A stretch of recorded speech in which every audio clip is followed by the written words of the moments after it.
Do you want 500% gains? Why wouldn't you want 500% gains? Your wife wants 500% gains, your kid wants 500% gains, and even your dog wants 500% gains. And you know what?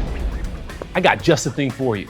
And here at Make Money Overnight, we got the finest selection of coins. And I am a financial advisor. And for as little as $5, you can flip that bad boy into 5 million. And I know you like the sound of that. Now, with only risking your whole entire portfolio, here's some of the selections we got. We got Dogecoin. We got Everdoge. You like dogs? Guess what? I got more dogs for you. We got Shiba Inu. We got Kinshu Inu. We got Shih Tzu. Who doesn't love a cute dog? Forget stocks. Who the hell wants to wait a whole year, 5 years, 10 years, 50 years for your retirement to kick in when you can get 8,000% overnight guaranteed? So what are you waiting for? Make your way on down and make money overnight to help me get richer and for you to stay poor. I mean, even though that intro is absolutely ridiculous, it was kind of true. Look at my Zerion account, right? Back, in the height of the bull run when Bitcoin was about to get like 60K, everybody's freaking out. Ethereum about to go to like $4,000. Look, I was buying these dog coins and they were actually lucrative. This should have been a sign for me, at least at the recent top, kind of getting exuberant, right? People were getting crazy. Let me show you, for example, I have a couple of transactions here, about $4,000 worth of Shiba Inu right here. And then I actually purchased a little bit more Shiba Inu right here. I put another 3 ETH, which is at the time worth $10,364. Look at what I sold it for. Look at these ridiculous gains, right? We turned that same Shiba into about 28 ETH or $110,000, about a 6X in like 2 days. In like 2 days, at the height of the bull run, it was absolutely ridiculous, and I should have used this as an indicator. Now, we've obviously seen a consolidation or a dip, whatever you want to call it, but it doesn't mean I feel that Bitcoin's done for. I don't, necessarily submit to the fact that we are going into a full-on bear run. And I've been communicating that with my channel for a long time. And this time, I made sure that I let you guys know ahead. Now, in this video, what I want to do is I want to show you guys the reasonings behind this, because sentiment analysis is playing out. Regardless of what the chart is saying, regardless of, what Elon Musk is saying, it's pretty bullish. Let me show you why.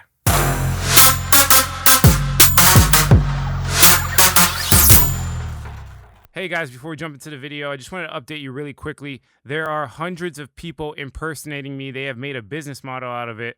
These guys are making new accounts at will. They will copy my posts. They will copy my avatar. They are going to copy and paste everything about my life to convince you that they are me. You guys know the only thing I sell is the fundamentalsecrets.com, my digital course. So if you apply there, then yes, somebody will reach out. Other than that, guys, it's a scammer. Don't let them take your money. What's going on, everybody? Alex back with another video. Today, we're going to be talking about Bitcoin's price as well as what it could potentially do in the future. I'm going to state the case that I don't think the bull run's over. I think we maybe have another leg up. And if we don't, I'll show you how to mitigate risk, as well as I'm going to try to keep it as honest as possible. If you like these videos and how I present these topics at hand, do us both a favor, hit that like button, and feel free to subscribe if you're not already subscribed to the channel. Talk about cryptocurrency, and I try to keep it down to earth. We don't accept sponsorship, etc., etc. You guys know the deal. So I want to show you something, because in the long run, this is just like an article in r/Bitcoin on Reddit, which is a really good Reddit forum for Bitcoin stuff. It's really interesting. They have a lot of detailed articles and stuff like that. But basically explaining the math behind if you just own 0.25 BTC. I'm not going to read this. You guys can read it for yourself if you like. But what I do know for a fact is that if you own a Bitcoin, you're going to be one in a few people. And he's claiming that it's like less than 1% of the population if you own 2.25 BTC. And the reason before that is because there's nothing on earth that's finite, right? And we've said this 1,000 times. I'm going to beat it into your head, as well as anybody else that doesn't understand this. There is nothing that's finite on earth. You can find more gold. Bitcoin is a fixed supply of 21 million BTC. Now, basically, Satoshi has an account with 1 million BTC, and there's a lot of BTC that's already lost. So he's basically just making the case, hey, if you buy 0.25 and Bitcoin gets adopted at a mass level, you'll be less than 1% of the population. Now, it's my goal to get 21 BTC, and the reason why I want to get 21 is because I'll be 1 in a million people on Earth. There's only 21 million BTC. Now, obviously, that's not true. It'll be less than that, considering that, a lot of it's locked up. A lot of whales have BTC or whatever the case is. But I think it's really important to understand the longevity of cryptocurrency and what we're really in this for. Guys, it's a small emerging market. We are making a bet, but it's a very asymmetrical bet. And we've talked about this multiple times. When it comes to asymmetrical investments, it's high risk, high reward. So the volatility is necessary. The volatility is normal. So just pay attention to the longer picture. And usually you win. Now, if we look at CoinGecko, you can see a lot of the coins have been recently doing well. Maybe it's because Elon Musk, Cathie Wood, and Jack Dorsey recently talking, and I do plan on making a video about that and what they were, speaking of, and my comments and concerns about the situation. Maybe that's it, but these altcoins have been doing well even before that. We see some of them even up 35%. If we look at Bitcoin's price, you can see it's up 4.6% above 32,000. Ethereum up 7.2%. So I made a little bit of money off my Ethereum buy with the account as well as my main account with the 1K to 100K account. So if we come over here in the world, it's been pretty much playing out the same way. I'm not going to read these articles. It's going to be really boring for you, but it's supply chain issues, right? We've been seeing that the economy, it's been having a negative impact. The cost per goods have been increasing. So people have basically been paying more. Wages have been increasing as well.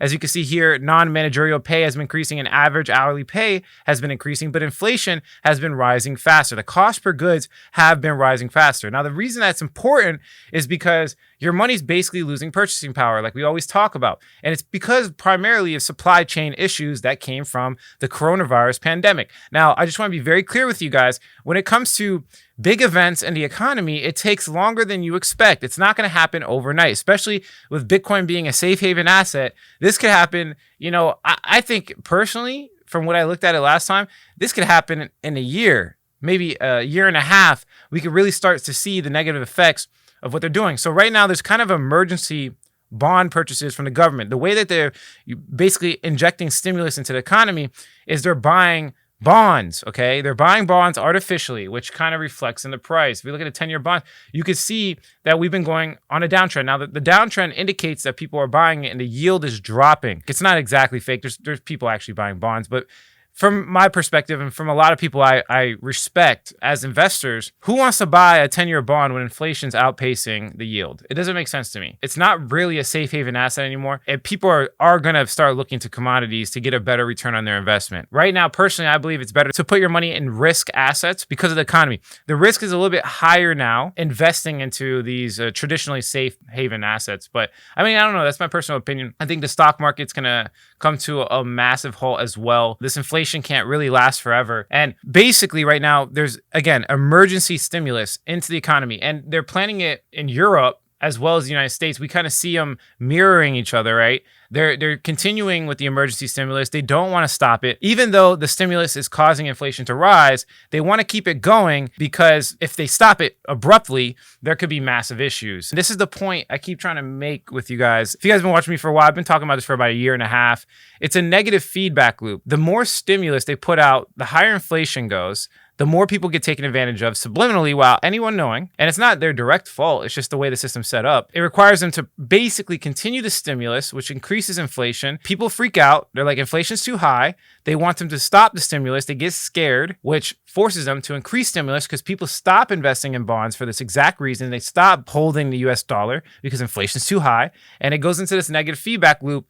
And this is how it can get out of control because this is where hyperinflation comes into play. Now, I'm not an economist. This is just solely off of information I've accumulated over the years. I'm young. So take everything I say with a grain of salt. And you definitely need to do your own research, which is what I promote on this channel all the time. I'm just giving you guys my perspective. And it's not just my perspective. There's a lot of people talking about the same thing. Getting it from Cathie Wood. I'm getting it from pretty much anyone that's a massive investor. They're all saying the same thing. So the case for Bitcoin, I would say, is really set up for success. I would say even in the short term, if Bitcoin drops again, even if Bitcoin goes to 28,000, even if Ethereum goes to 1,500, the global climate is really set up to pave like a really good path for Bitcoin. I think there's never been a better time. And Bitcoin was actually created for this exact reason. And I'll continue to mirror that and echo that, regardless of YouTube shadow bans me or not. But if we come over here, let me kind of just dive a little bit deeper. This is actually from ARK Investments, basically talking about a couple areas in society where we can see a lot of massive growth. Now, there's also really big problems in the world that people are not aware of. So I did want to read that. I thought it was really interesting. As you read this white paper, more than 700 million people live in extreme poverty, are undernourished, lack access to basic drinking water, and live without electricity. 1 in 5 children are not attending school, 750 million adults, 2/3 of the women are illiterate. In the world's cities, 1/4 of the population lives in the slums, 9 out of 10 breathe polluted air. I don't even like reading this, to be honest. my goal here is not to make people feel negative about what's going on in the world, because is a lot of good. The point I want to make here is some startling numbers, because it's really interesting, right? As people start to adopt digital wallets, right? By the way, there's a huge percentage of the population that are unbanked, that do not have access to financial services, but they do have access to, for example, an iPhone and internet, right? And this is happening all over the world. More and more people are getting access to internet. If you ever travel the world, if you haven't, I suggest you do it. But if you ever travel the world, notice how hard it is to get internet in some places. And that's getting better and better over time. So as you can see here, they believe that digital wallets offer a crucial entry point for financial inclusion, especially in emerging markets. Between 2011 and 2017, the global unbanked rate declined as smartphones and digital wallets increased. As shown below, between 2014 and 2017, mobile money accounts grew the fastest in low-income countries as a mobile phone adoption jumped more than 1,700 basis points to 67%. So as people get more phones, more internet, they seem to adopt more digital wallets. Digital wallets have a positive impact on consumption, savings, poverty, risk sharing, investment, and mitigation, particularly in emerging markets. When migrants use digital wallets to remit income to Bangladesh, they cut poverty in rural households by 42%. In Uganda, after adoption of digital wallets, the food security of households far from the bank breaches increases by 45%. Urban migrant households that use digital wallets in Bangladesh saved 296% more than those who did not. In China, thanks to digital wallets, mobile payment volume increased from D- levels in 2013 to 250% of the GDP in 2020, boosting business formation and income while protecting household against income shocks. Now, the point here is that there's a big percentage of the world, and you can read more of this if you guys want. This is from Kathy Wood and ARK Investments. They have this for free on their website, and it gets very detailed. And my goal here is not to waste your time, but the point here is that when people in poorer countries adopt digital wallets, and they say this in the form of a Cash App, they actually have specific numbers for if they hypothetically took Cash App into consideration, which obviously we know has Bitcoin. But as impoverished countries adopt digital wallets, the proof is in the pudding. I don't know how else you guys want me to cut it. It helps them substantially, which, as for cryptocurrency, is a really good thing. In other news, USDC is showing their reserves in cash, which is good. Open transparency. You guys know they use USDC to gain yield. I usually cash out into USDC. I do not like using USDT for obvious reasons, but they're just kind of showing transparency. You can look it up for yourself. I like when they do that. It makes me feel comfortable gaining yield on their stablecoin, so that's a good thing. We have more funds. 83 million venture fund mandate includes DeFi and NFTs. Continued adoption. OpenSea secures 100 million in Series B round. Continued adoption. Goldman Sachs reports nearly half of its rich family office clients want to get into crypto. Continue adoption, guys. I don't know what you want me to tell you. Elon Musk says SpaceX owns Bitcoin and he owns Ethereum, and Jack Dorsey talk. I'm going to be going more over the talk. We'll have another video for that because I thought it was pretty important. And yeah, obviously more adoption all over the market. I mean, unless they come out more FUD in some way, shape, or form, Bitcoin's becoming more green. A lot of the hash rates transferring to the United States and other countries. They're being more eco-friendly. Elon Musk said he wasn't going to accept it as a form of payment because of this reason. I wouldn't be surprised if he accepts it again just to pump his own bag for his own self-interest, or even for the interest of the cryptocurrency community. He obviously plays a big role. I think maybe short-term he did some negative things, but I think long-term it's going to be a good thing. And that's just pure speculation. But in general, like I said, I don't really see a situation unless there's more FUD or some type of manipulation or something monumental that can really take the price of Bitcoin down. Now, this is sentiment analysis. There's a lot of other variables that you have to take in consideration, like adoption, technical analysis.